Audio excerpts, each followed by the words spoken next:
ವಯನಾಡು ದುರಂತಕ್ಕೆ ಮೋದಿ ಮತ್ತು ರಾಹುಲ್ ಗಾಂಧಿ ಸಂತಾಪವನ್ನು ವ್ಯಕ್ತಪಡಿಸಿದ್ದಾರೆ. ಕೇರಳ ಸಿಎಂ ಜೊತೆಗೆ ಮೋದಿ ಮತ್ತು ರಾಹುಲ್ ಚರ್ಚೆಯನ್ನ ಕೂಡ ಮಾಡಿದ್ದಾರೆ. ಲೋಕಸಭೆಯಲ್ಲಿ ವಿಷಯವನ್ನ ರಾಹುಲ್ ಗಾಂಧಿ ಪ್ರಸ್ತಾಪಿಸಿದ್ದಾರೆ. ಕೇರಳದಲ್ಲಿ ಆಗಿರುವಂಥದ್ದು ಅವರದೇ ಕ್ಷೇತ್ರ ವಯನಾಡು. ರಾಜ್ಯಸಭೆಯಲ್ಲಿ ವಿಷಯವನ್ನ ಮಲ್ಲಿಕಾರ್ಜುನ್ ಖರ್ಗೆ ಅವರು ಪ್ರಸ್ತಾಪಿಸಿದ್ದಾರೆ. ರಾಜ್ಯಸಭೆಯಲ್ಲಿ ವಿಷಯವನ್ನ ಮಲ್ಲಿಕಾರ್ಜುನ್ ಖರ್ಗೆ ಅವರು ಪ್ರಸ್ತಾಪಿಸಿದ್ದಾರೆ. ಈ ಕಡೆಗೆ ಲೋಕಸಭೆಯಲ್ಲಿ ರಾಹುಲ್ ಗಾಂಧಿ ಅವರು ಪ್ರಸ್ತಾಪಿಸಿದ್ದಾರೆ.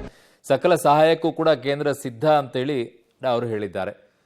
ಹಾಗಾಗಿ ಕೇಂದ್ರ ಎಲ್ಲ ರೀತಿಯಾದಂಥ ಸಹಕಾರ ಕೊಡುತ್ತೆ ಅಂತ ಹೇಳಿದ್ದಾರೆ. ಈಗ ಸದ್ಯಕ್ಕೆ ಅಲ್ಲಿ ಆಗಬೇಕಾಗಿರುವಂಥದ್ದು ಮೊದಲು ಇರುವಂಥವ್ರನ್ನ, ಈಗ ಜೀವಂತವಾಗಿರುವಂಥವ್ರನ್ನ ರಕ್ಷಣೆ ಮಾಡಬೇಕಾಗಿದೆ. ಅದಕ್ಕೆ ಏನೆಲ್ಲ ಸಹಕಾರವನ್ನು ನೀಡಬೇಕು, ಅದಕ್ಕೆ ಹೆಚ್ಚುವರಿಯಾಗಿ ಈಗ ಸೇನಾ ತುಕಡಿಗಳನ್ನು ನಿಯೋಜನೆ ಮಾಡಿ ಅವರ ರಕ್ಷಣೆಯ ಕಾರ್ಯಾಚರಣೆಯನ್ನು ಮಾಡೋದರಲ್ಲಿ ಅಗತ್ಯತೆ ಇದೆ. ಹೆಲಿಕಾಪ್ಟರ್ಗಳನ್ನು ಕಳಿಸಬೇಕಾಗಿದೆ. ಎಲ್ಲೆಲ್ಲಿದ್ದಾರೆ ಅವ್ರ ಜನರನ್ನೆಲ್ಲ ಸುರಕ್ಷಿತ ಜಾಗಗಳಿಗೆಲ್ಲ ಸ್ಥಳಾಂತರವನ್ನು ಮಾಡಬೇಕಾಗಿದೆ. ಮಗದೊಂದು ಕಡೆಗೆ ಯಾರೆಲ್ಲ ಮಣ್ಣಿನ ಅಡಿಯಲ್ಲಿ ಸಿಕ್ಕಾಕೊಂಡಿದ್ದಾರೆ, ಅವ್ರು ಯಾರು ಏನು ಎತ್ತ ಅಂತ ಗೊತ್ತಾಗ್ತಿಲ್ಲ. ಈಗ ಸಿಕ್ಕವ್ರನ್ನೆಲ್ಲ ಈಗ ಆಚೆ ತರಬೇಕಾಗಿದೆ. ಮೃತದೇಹಗಳನ್ನು ಆಚೆ ತರುವಂಥ ಕೆಲಸ ಆಗಬೇಕಾಗಿದೆ. ನಿಮಗೆ ಒಂದು ಮ್ಯಾಪಲ್ಲಿ ತೋರಿಸ್ತಾ ಇದ್ದೀವಿ. ಆ ಮ್ಯಾಪಲ್ಲಿ ನಿಮ್ಗೆ ಗೊತ್ತಾಗ್ತಾ ಇದೆ, ಅಲ್ಲಿ ಕೆಳಗಡೆ ಇರುವಂಥ ಎಲ್ಲ ಗ್ರಾಮಗಳು ಮೇಲ್ಭಾಗದಿಂದ ಕೊಚ್ಕೊಂಡು ಬಂದು ಸಂಪೂರ್ಣವಾಗಿ ಆ ಇಡೀ ಗ್ರಾಮವೇ ಇಡೀ ಆಪೋಷಣ ತೆಗೆದುಕೊಂಡಿರುವಂತಹ ಭೂಕುಸಿತ ಇದು. ನೀಟಾಗಿ ಕಾಣಿಸ್ತಾ ಇದೆ ನಿಮಗೆ ಎಷ್ಟು ಮನೆಗಳಿದ್ದಾವೆ ಅಂತ ನೋಡಿ. ಅಲ್ಲಿ ಅವ್ಯಾವುದು ಮನೆಗಳಿಲ್ಲ ಈಗ, ಅವ್ಯಾವುದೂ ಇಲ್ಲ ಈಗ. ಸಂಪೂರ್ಣವಾಗಿ ಎಲ್ಲವೂ ಕೂಡ ಮಣ್ಣಿನ ಅಡಿಯಲ್ಲಿ ಸಿಕ್ಕು ಹೋಗಿದೆ. ಅಲ್ಲಿ ಈ ಥರ ಇತ್ತ ಅನ್ನುವಂಥ ಪ್ರಶ್ನೆ ಮೂಡೋ ರೀತಿಯಲ್ಲಿ ಭೂಕುಸಿತ ಆಗಿರೋದು.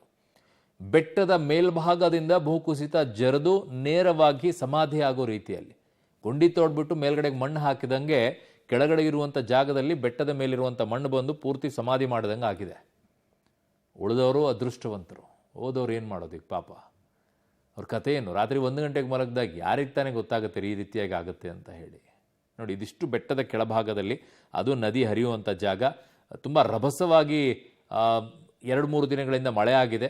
ಹಾಗಾಗಿ ಅದರ ಪರಿಣಾಮವಾಗಿ ಬೆಟ್ಟ ಕುಸಿದು ಈಗ ನೋಡಿ ಅಲ್ಲಿ ಸಾವಿನ ಸಂಖ್ಯೆ ಆವಾಗಲೇ ಹೇಳ್ತಾ ಇದ್ದೀನಿ ನಿಮ್ಗೆ 63 ಇತ್ತು, 77ಕ್ಕೆ ಬಂದಿದೆ. ಈಗ ಕ್ಷಣ ಕ್ಷಣಕ್ಕೂ ಕೂಡ ಸಾವಿನ ಸಂಖ್ಯೆ ಏರುತ್ತಲೇ ಇದೆ. ಅಲ್ಲಿ ಆವಾಗಲೇ ಆರಂಭದಲ್ಲಿ ಸುದ್ದಿ ಆರಂಭ ಮಾಡೋಕ್ಕಿಂತ ಮುಂಚಿತವಾಗಿ ಬರೀ 17 ನಿಮಿಷಗಳ ಹಿಂದೆ 56 ಇದ್ದಿದ್ದು ಸಾವಿನ ಸಂಖ್ಯೆ 63ಕ್ಕೆ ಬಂತು. ಅದಾದ ನಂತರ ಈಗ 77ಕ್ಕೆ ಹೋಗ್ತಾ ಇದೆ. ಇದಿನ್ನೂ ಸಾವಿನ ಸಂಖ್ಯೆ 100ರ ಗಡಿ ದಾಟುತ್ತೆ ಅಂತಿದ್ದಾರೆ. ಕಾರಣ ಇಷ್ಟೇ, ಅಲ್ಲಿ 200 ಮನೆಗಳಿದ್ದಂತಹ ಒಂದು ಗ್ರಾಮ, ಆ ಇಡೀ ಗ್ರಾಮವೇ ಈಗ ಆಪೋಷಣವನ್ನು ತೆಗೆದುಕೊಂಡಿದೆ ಈ ಗುಡ್ಡ ಕುಸಿತ.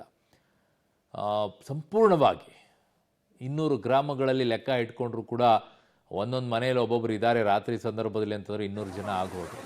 ಒಬ್ಬೊಬ್ಬರು ಲೆಕ್ಕ ಇಟ್ಕೊಂಡ್ರು ಕೂಡ 200 ಮನೆಗಳಿರುವಂಥ ಗ್ರಾಮ ಇದ್ದಿದ್ದು. ಒಂದೊಂದು ಮನೆಯಲ್ಲಿ ಒಬ್ಬೊಬ್ಬರು ಲೆಕ್ಕ ಇಟ್ಕೊಂಡ್ರು ಕೂಡ ಅಲ್ಲಿಗೆ ಬಂದು ಇನ್ನೊಂದಿಷ್ಟು ಜನ ರಕ್ಷಣೆ ಆಗಿದೆ.